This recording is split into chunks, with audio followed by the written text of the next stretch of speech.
Ever since I bought my first Secretlab chair back in 2020, I've been a big fan. I started to feel less back pain, the chair materials appeared to be high quality and held up really well, and they just look good. Now, to be fair, I did come from a $50 Staples chair, so I suppose any chair would have been a huge upgrade. But over time, I've been able to get my hands on more and more gaming chairs that are much more affordable than the roughly $500 Secretlab chair. And while there are things I like about those chairs, it never really took long for me to notice the difference from a Secretlab chair versus your generic gaming chair. One of the big things that really sets Secretlab apart is the built-in lumbar support, because let's face it, the lumbar support pillows that come on most gaming chairs are a joke. But despite Secretlab having a chair that blends the aesthetics of gaming chairs with the comfort of ergonomic chairs, I still get comments saying that all gaming chairs suck and that ergonomic chairs are so much better. And my response has always been the same.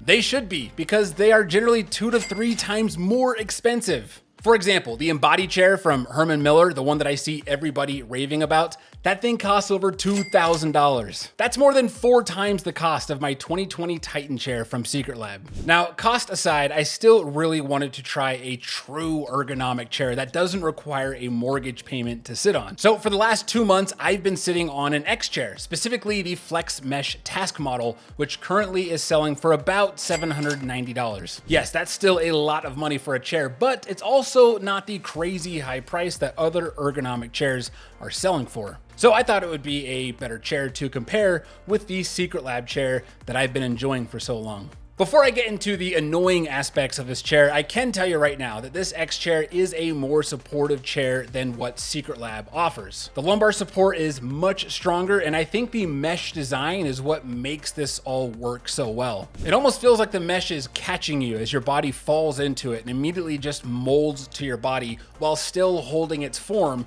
to offer you that support. Now, despite the comfort and support of the X-Chair, if you were to just look at this thing up close, you wouldn't guess that it's a nearly $800 chair. The arms are almost entirely plastic with just a little bit of cushion on top. The base of the chair is virtually all plastic, and while the armrests can move in the same directions as the Secretlab chair, there's no specific buttons like the Secretlab chair has, so getting them into the position that you want just has a very cheap experience. And that leads me to my biggest complaint about the X-Chair, the adjustments. Take a look at the lumbar support, for example. To get that support right where you want it, you need to pull the back up to where you want it, and you'll hear it click through each knot that it would sit at.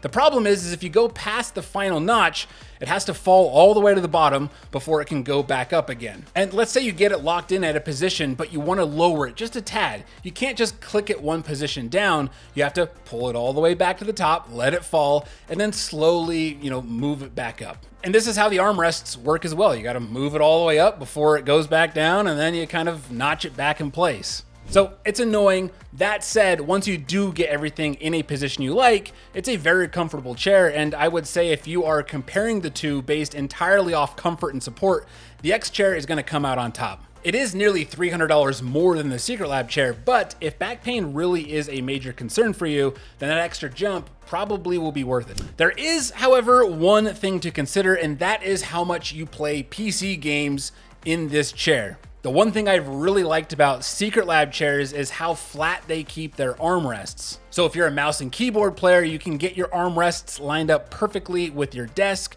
and it just feels great. With the X-Chair, the curved armrest design is not ideal for this use case, and I found myself working on my X-Chair during the day and then using my Secretlab chair when I game. It's doable on the X-Chair, it's just not as ideal as the Secretlab chair. But obviously most people don't have the luxury of owning multiple chairs to just swap out whenever, so I would say if you are a mouse and keyboard player and you play regularly, I would still recommend a Secretlab chair because you're still getting much better support than your typical gaming chair, and well, it's designed for PC players, and it's $300 cheaper. However, if I was buying a chair purely for ergonomic support and I didn't care about the gaming aspect, I didn't care for the design of gaming chairs, some people like that, some people don't, and I had $800 to drop on a chair, then I would probably pick the X-Chair. So I don't think there is a clear winner in this one, since it really depends on how you're going to be using this chair. I'll link to these products below for your reference, but if you are someone who is set on getting a gaming chair,